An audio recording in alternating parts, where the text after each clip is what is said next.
Bonjour à tous, bienvenue sur cette toute nouvelle vidéo. Comme promis, on est sur la visite d'un immeuble. Je vous amène avec moi, on va regarder comment l'analyser, à quoi faire attention. On va regarder l'extérieur, l'intérieur, on va regarder l'ensemble. Alors c'est parti, suivez-moi.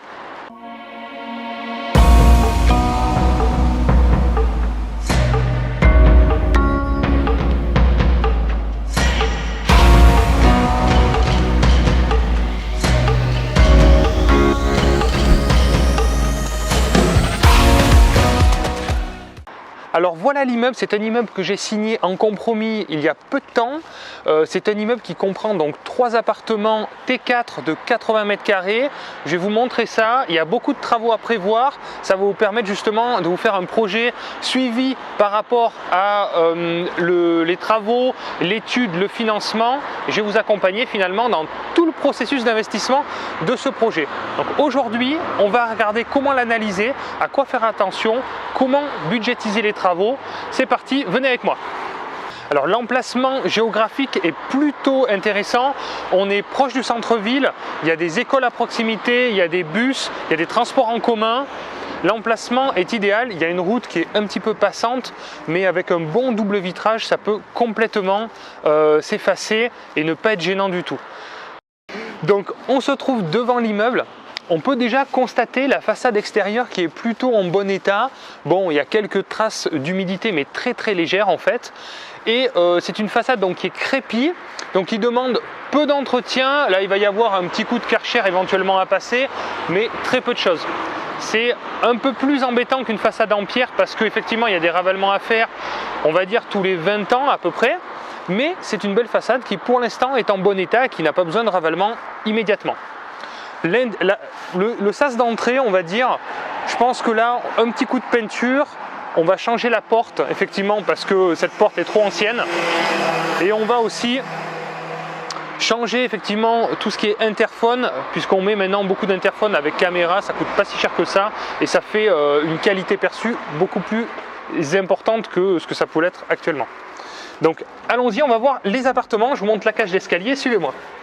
Alors on se trouve dans la cage d'escalier, donc première impression plutôt bonne, c'est une petite cage d'escalier, mais bon, qui a l'avantage d'être costaud puisque c'est que du béton, donc tout ça c'est très solide, s'il y a besoin de passer un coup de peinture c'est assez simple, donc ce qui est intéressant c'est qu'en entretien c'est très bien, il y a très peu d'entretien. Bon, les boîtes aux lettres, on se retrouve avec de l'autre côté les compteurs. Donc ce qui est très important à vérifier, c'est les compteurs pour un immeuble. Il faut bien que chaque appartement possède son propre compteur individuel ou divisionnaire. Donc là, on a les compteurs de gaz.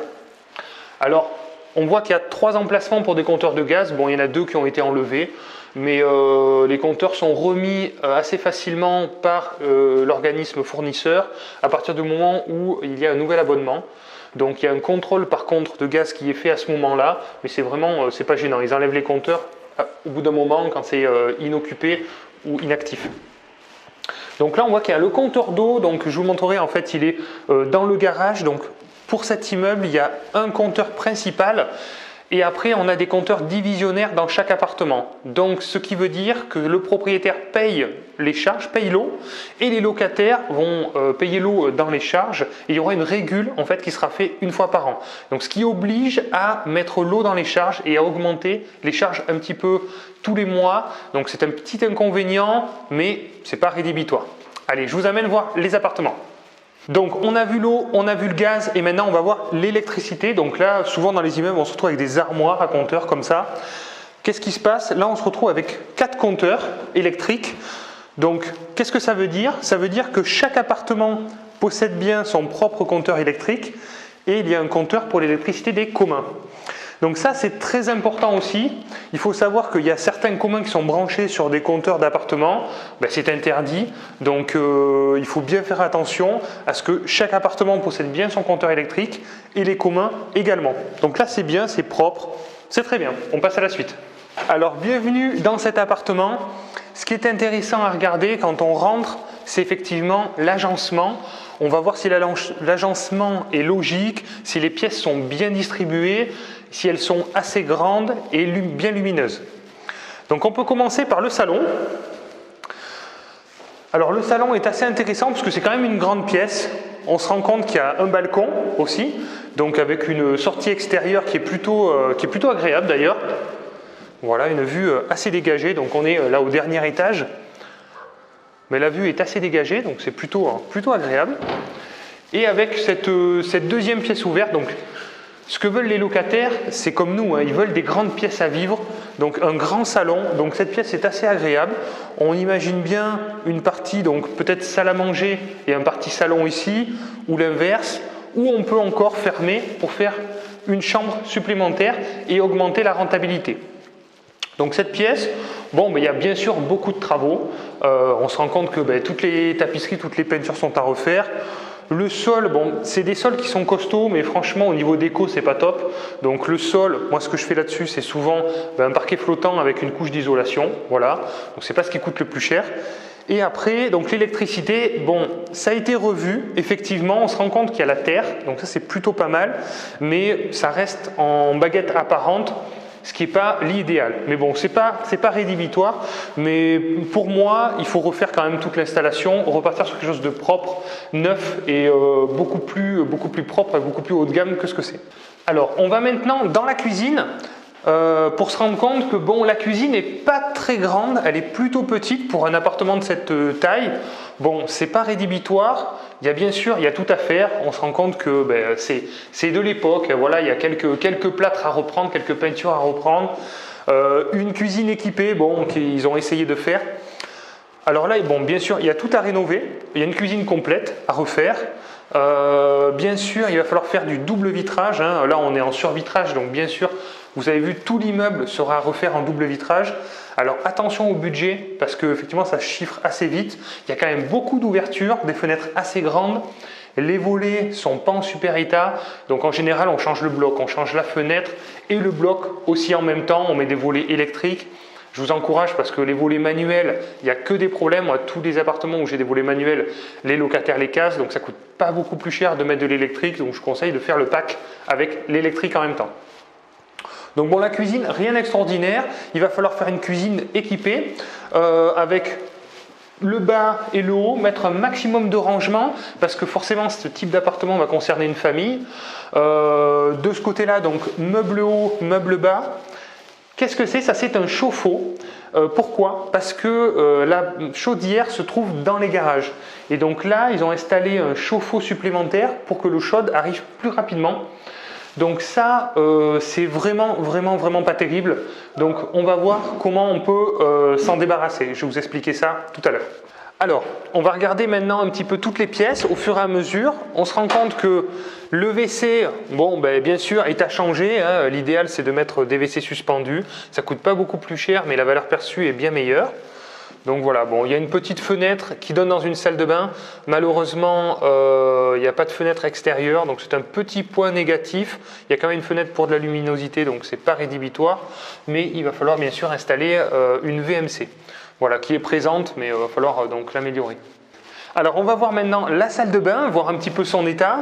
Bon, déjà on se rend compte qu'il y a un renfoncement qui est là, bon, qui n'a peut-être pas lieu d'être. Et on atterrit donc dans cette toute petite salle de bain qui mérite une rénovation évidemment complète. Faut tout changer, hein, voilà, c'est pas plus compliqué que ça. Il y a une baignoire à casser pour faire éventuellement une douche à l'italienne. Le double vitrage qui sera à faire aussi. Il n'y a pas de VMC, donc forcément il faudra intégrer une VMC. Le radiateur, on fait souvent des radiateurs sèche-serviettes, donc tous ces tuyaux apparents, franchement, c'est très moche. Donc en général, on enlève tout et on fait quelque chose de beaucoup plus propre, beaucoup plus épuré. Donc là, l'idée, ça serait peut-être de reculer la salle de bain, effectivement, puisqu'on a ce sas qui ne sert à rien, plus un petit placard, donc de remettre une nouvelle cloison ici avec une porte, et puis de récupérer tout cet espace-là pour justement intégrer un ballon qui va alimenter l'eau chaude pour la cuisine, enfin toute l'eau chaude de l'appartement en fait, et de réaménager un petit peu la salle d'eau différemment. Voilà, donc tout à rénover. Alors ensuite, on se retrouve dans les chambres. Donc les tailles sont plutôt correctes, hein, on est plutôt dans des belles chambres, hein, on n'est pas loin des 13-14 mètres carrés. Bon, c'est tout à rénover, tout à reprendre. Les radiateurs, c'est des radiateurs fonte, ils sont à repeindre, mais ils sont pas mal. Il faut mettre des robinets donc, thermostatiques, voilà, pour pouvoir réguler la température. Donc je regarde souvent les cloisons, donc je ne sais pas si vous entendez ce bruit où ça sonne creux. Voilà. Donc en fait ça signifie qu'en fait l'immeuble donc est doublé avec une cloison brique et vide d'air. Donc quand ça sonne creux comme ça veut dire qu'il y a une première partie donc construction, ça peut être de la pierre ou de la brique. Ensuite il y a un vide d'air et ensuite il y a un petit doublage de briques qui permet, comme ça se faisait dans les années 60-70, d'isoler par ce doublage d'air. Donc c'est pas mal, c'est pas extraordinaire, mais ça a le mérite d'exister et puis c'est pas si mal que ça. Donc voilà, après cette pièce, bon, mais rien de particulier, de la peinture à faire, du sol à rénover, les poignées qui seront à changer, voilà un petit peu tout. Ensuite, on a la chance d'avoir un beau dressing, donc ça c'est plutôt agréable. Voilà, donc plutôt sympa, donc un beau dressing qu'il faudra bien sûr aménager avec des rangements et exploiter au maximum. Donc ça c'est plutôt un bon atout, surtout sur ce type d'appartement. Et donc une deuxième chambre, voilà, avec voilà, la vue sur l'extérieur, donc plutôt côté calme. Donc c'est pas mal parce qu'en fait on a une chambre côté rue et on a une chambre côté calme et on peut avoir une troisième chambre qui peut être créée, donc vous avez vu, dans le salon. Donc globalement, c'est un bon appartement hein, qui est plutôt grand, plutôt agréable, il y a beaucoup de travaux. Donc le chiffrage des travaux, c'est toujours un petit peu délicat, mais sachez qu'on est sur une moyenne en général de 500 € le par mètre carré. Mais suivant la taille des appartements, on peut réduire un petit peu ce prix parce que ce qui coûte cher, c'est surtout la cuisine et la salle d'eau. Donc il va falloir chiffrer le montant de chaque appartement, puisqu'ils sont tous dans cet état-là. Et puis aussi le double vitrage, les communs ont besoin d'un rafraîchissement et puis maintenant on va voir ce qui nous manque, on va aller voir l'extérieur. Donc on se retrouve maintenant à l'extérieur, on va regarder un petit peu ce que ça donne, il y a du stationnement, il y a des garages, venez avec moi. Alors on se retrouve à l'extérieur pour voir la deuxième façade de l'immeuble. On se rend compte qu'elle est plutôt propre, il y a quelques petits raccords à faire de maçonnerie, mais rien de dramatique, rien de bien méchant. Un bon nettoyage, un coup de peinture et un peu de béton et tout sera revenu dans l'ordre. Surtout, le gros avantage de cet immeuble, c'est qu'il y a du stationnement et en plus de ça, on se retrouve avec des garages. Donc globalement, plutôt une belle impression extérieure. Je ne peux pas vous montrer la toiture. Bien sûr, l'idéal, c'est de prendre du recul pour aller voir la toiture, monter dans les combles, regarder la charpente, voir s'il y a aussi des poussières de bois, des capricornes, des petites bêtes à xylophages. Aïe! Donc maintenant, je vous amène voir l'intérieur d'un garage. Venez avec moi. Alors maintenant, je vous amène voir l'intérieur d'un garage. Venez avec moi. Bon alors, je suis quand même très grand et donc il faut que je me baisse. Je précise, je fais 1,95 m. Donc c'est pas que le garage, bon, il est assez petit, mais je suis aussi très grand. Donc on se rend compte qu'il y a eu un peu d'isolation, donc ça c'est plutôt bien. Bon, c'est pas une super isolation, mais c'est mieux que rien. Ça c'est souvent fait par des entreprises d'isolation, vous savez, avec les publicités isolation à 1 €, des choses comme ça. Donc renseignez-vous, il y a beaucoup d'aides et beaucoup de subventions pour isoler vos immeubles, donc vous pouvez vous renseigner. Donc là, le garage est assez profond, le sol est en béton, c'est propre, c'est sain. On regarde s'il y a de l'humidité. Donc là, il n'y a pas de lumière malheureusement, mais il y a une chaudière qui est en plutôt bon état, donc ça c'est plutôt cool. Et voilà, pas de traces d'humidité, pas de traces d'eau, pas de traces de champignons. C'est ce qui nous intéresse. On regarde s'il y a du bois, on regarde s'il y a de la poussière de bois qui peut montrer une activité xylophage. Donc il n'y a pas de tout ça, c'est plutôt une bonne surprise. Par contre, on a un problème effectivement avec la porte puisqu'on ne pourra pas forcément la changer en porte sectionnelle. Il va falloir donc faire poser peut-être un volet roulant extérieur sécurisé pour voilà, faire une porte motorisée. Et donc là, on se retrouve à l'extérieur. Ce qui va se passer, c'est qu'ici, on va enlever tout ce qui est herbe. On va faire un beau parking, donc avec des places de stationnement, puisqu'il faut savoir que maintenant, dans des petites villes, les couples ont souvent 2 véhicules. Donc on se retrouve avec un garage plus une place extérieure pour les véhicules du couple. Bon voilà, maintenant cette visite est terminée, j'espère que ça vous a plu. Donc ce projet, je vais vous amener au fur et à mesure des étapes avec moi pour montrer l'avancement. Donc c'est un projet d'ici quelques temps, je vous montrerai le départ des travaux, avec les artisans, comment j'organise le chantier, l'avancement des travaux et le rendu final. Merci à tous d'avoir regardé cette vidéo. Mettez un petit like si cette vidéo vous a plu. N'hésitez pas à vous abonner. Vous savez que je fais des lives de plus en plus régulièrement.